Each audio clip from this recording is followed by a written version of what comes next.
It's a whole new spin on Italian fast casual dining. We all know where French fries, fortune cookies, and spaghetti and meatballs come from. Or do we? Here are 10 national foods Americans mess up every time. Tempura. Your hands make poetry of fish. You're heading out for a sushi dinner and you notice that one of the first things on the menu is tempura. Battered, deep-fried vegetables and seafood are considered a staple of Japanese cuisine, so it may be shocking to find out that this food isn't actually Japanese in origin. The roots of this dish are actually in Portugal. The dish arrived in Japan in the 16th century when Portuguese Jesuits were traveling on a Chinese ship. The dish's original name isn't even tempura. This name came about later as a simplified version. The initial name of tempura is peixinhos da horta. This translates to little fish of the garden and originally referred to battered and fried green beans. So it seems that not only has the name undergone some changes, but so has the dish itself. It's now typically made with seafood like shrimp and vegetables like yams, broccoli, and zucchini. Of course, over centuries of making a dish, changes are bound to happen. It's hard to believe that a dish many Americans believe to have its origins in Japan is actually a dish that originated from another country, and even a different continent entirely. Holy geography, of course! Holy geography indeed, Robin. Croissants.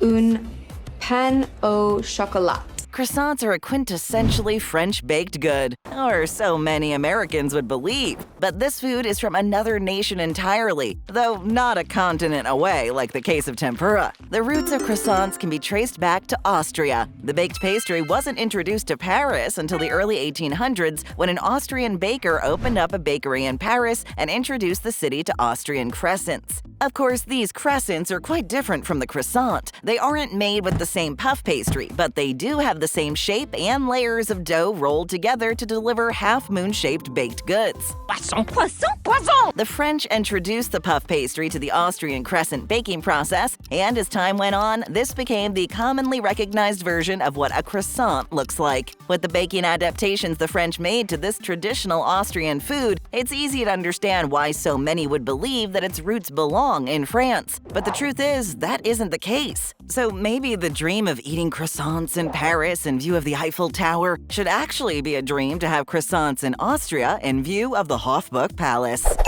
Sauerkraut. Anybody order fried sauerkraut? Raise your hand if you're among the number of people who believe that sauerkraut is a German dish. It's safe to say that if you believe this, you're definitely not the only one. It's one of the most common foods that Americans mistakenly attribute to the wrong nation. And it's more than likely it's not just Americans making this mistake. And just like croissants, tempura, and the other foods on this list, the origins of sauerkraut are completely different from what we would have thought or believed. Sauerkraut, a dish made of fermented cabbage, is actually believed to have its origins in China, where it has been eaten for centuries. It's believed this dish arrived in Germany in the 13th century, and its arrival is attributed to Genghis Khan and the Mongols. Over time, sauerkraut, which literally translates to sour cabbage, evolved to become a staple to go alongside traditional German dishes like sausage. The dish has many associated health benefits, like many fermented foods, thanks to the fermentation process and the nutrients, fiber, and minerals it offers. While the name of this food is certainly German in origin, the dish itself has traveled a long way over its history to get there. It's like wet sauerkraut in my hands. First time here? Well, what are you waiting for? Take a quick second to hit that subscribe button. Everyone else is doing it. Thanks so much.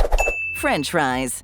What did you think French fries were made of? French people? With the word French right there in the name of this food, it's easy to assume that the food itself must be from France. But that isn't actually the case. The origin of this food is believed to be the country of Belgium. This might explain how the word French made its way into the name, as the French language is one of the country's official languages, alongside Dutch and German. The story of how the name French fries came to be is a source of disagreement, as there are two conflicting stories, though one thing they have in common is that Americans created the name. The first version is that during World War I, American soldiers saw fried potatoes being prepared by French-speaking Belgians and dubbed the food French fries. Okay, you love French fries. The second version is that one of America's founding fathers, Thomas Jefferson, would frequently serve cut up and fried potatoes to his guests, telling stories of how he enjoyed them in France. He would have these prepared by his French chef and would also call them by the French term pommes de terre frites à crue en petites tranches. or in English, raw potatoes cut into small pieces and then fried.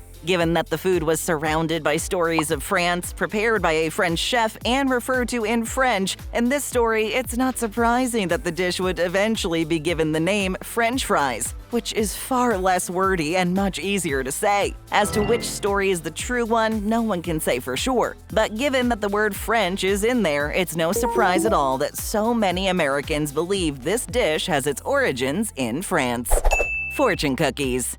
What's your stupid 21st century watered-down fortune cookie say, Dad? Fortune cookies are believed to be a baked good that originates from China, but the famous cookie's true roots are debated by scholars. Some scholars believe, and this theory is currently the most supported and widely believed and accepted, that the cookie's origins can actually be traced back to Japan in the 19th century. Here, the cookie's shape appears in art and literature documents. Near Kyoto, Japan in the 1870s, Sujiura senbei, or fortune crackers, were made in small confectionery shops with miso and sesame and held a fortune in the center. Some even believe the origin of the fortune cookie goes back even further than the first appearance in Japan during the 19th century. They believe the origins go back to 17th century Japan when fortunes and treats were added to cookies, while others believe this food to be uniquely American in origin and was developed by Chinese immigrants. The cookies were popularized across the United States by the 1930s and continue to be enjoyed today. Now they're considered to be a staple item when you head out to dine at a Chinese restaurant or order in without even having to order them. They're usually handed out with your takeout meal or given to you at the end of your sit-down meal with your bill. While the origin of fortune cookies is debated, it's safe to say that they do not originate from China, despite what many Americans might believe. Without fortunes, the effects are completely unpredictable. Caesar salad.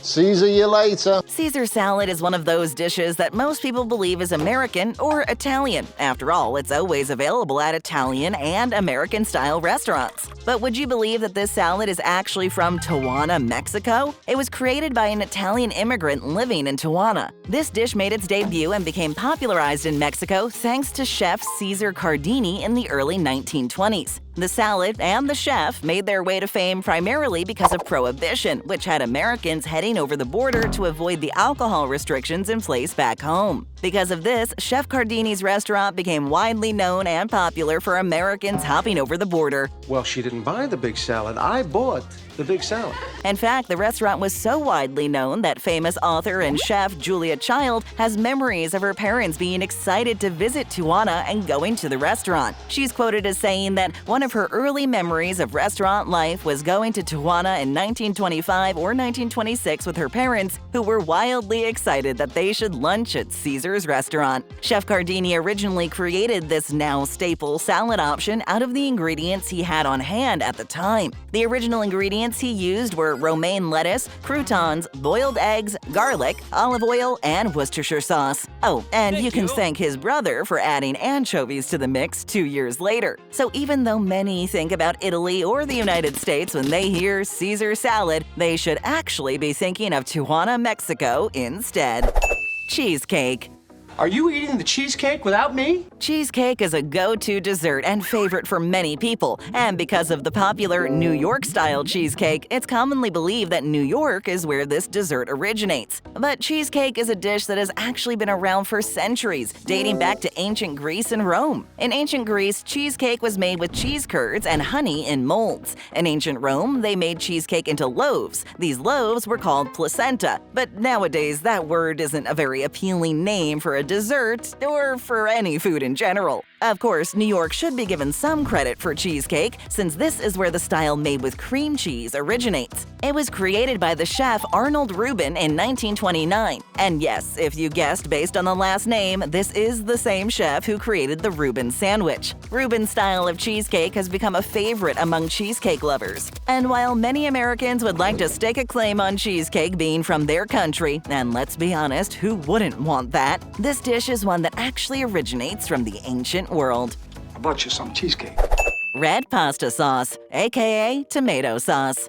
You don't want a runny sauce that'll run all over the noodle, then the noodle ain't got no sauce. Red pasta sauce is a staple for many Italian dishes, so it makes sense to assume this food is Italian, right? Turns out this isn't the case. While pasta and many pasta sauces can be traced back to ancient Rome, the recipes weren't for tomato sauces, but were instead for cream-based sauces and wine-based sauces. In fact, not one of these recipes included tomatoes, a pretty important part of creating a red tomato-based sauce. It wasn't even a possibility at the time these recipes were created because the tomato wasn't introduced to Italy until the 16th century, and the first recipe with cooked tomato in it didn't appear in Italy until the early 19th century. Oh, any idiot could do this. The origins of red pasta sauce can actually be traced back to a French cookbook that was released in 1797, which created the foundation for red sauce favorites like marinara and bolognese. And while Italy can be credited for pasta being covered in sauce, and thank goodness someone came up with that idea, they cannot be credited for tomato-based sauces. Spaghetti and meatballs. If you don't like spaghetti and meatballs, why don't you get the hell out? Just like how many people believe that tomato-based sauces are Italian in origin, they also believe that spaghetti and meatballs is Italian too. And just like the tomato sauce, spaghetti and meatballs can't be credited to Italy either. Spaghetti and meatballs is a dish that actually originates in the United States. It was developed by Italian immigrants who, after coming to the United States in the early 19th and 20th centuries, were suddenly able to access meat sources that would have been too difficult and too expensive to get in Italy at the time. This opened up possibilities for creating new dishes. Oftentimes, cheaper meat would be purchased and then paired with filler ingredients like bread and milk, creating the foundation for meatballs to stretch how far the meat could go in keeping people fed and feeling full. This resulted in prioritizing dishes made with affordable pantry staples like ground beef, breadcrumbs, dried pasta, and canned tomatoes. It was a combination of ingenuity and a need for affordable options that led to the creation of dishes that featured more affordable ingredients. As a result, we have the now iconic and always popular spaghetti and meatballs Americans know and love today. Frog legs. Somebody, anybody, help! Frog legs aren't exactly a food people are climbing over one another to order, but it's a famous dish all the same. And many Americans credit the origin of this dish to France. It is, after all, a French delicacy. But the roots of this dish can actually be traced back thousands of years ago to Britain. Evidence that frogs and toads were consumed was found near Stonehenge and can be dated back to between 6250 to 7600 BCE. But this discovery was only made in the last 10 years. Before this, it was believed that frog legs were introduced to the British by the French in the 17th century. And the French weren't alone in enjoying this protein and omega fatty acid-rich dish. The Dutch enjoyed frog legs as well. Turns out that despite popular opinion and beliefs, the origin of frog legs isn't French at all. Instead, this dish originated in Britain. Bonjour. Bonjour. Bonjour. Bonjour. Bonjour. We've got a lot more on our menu. Just tap or click on one of our other great videos. Click that subscribe button and ring that notification bell.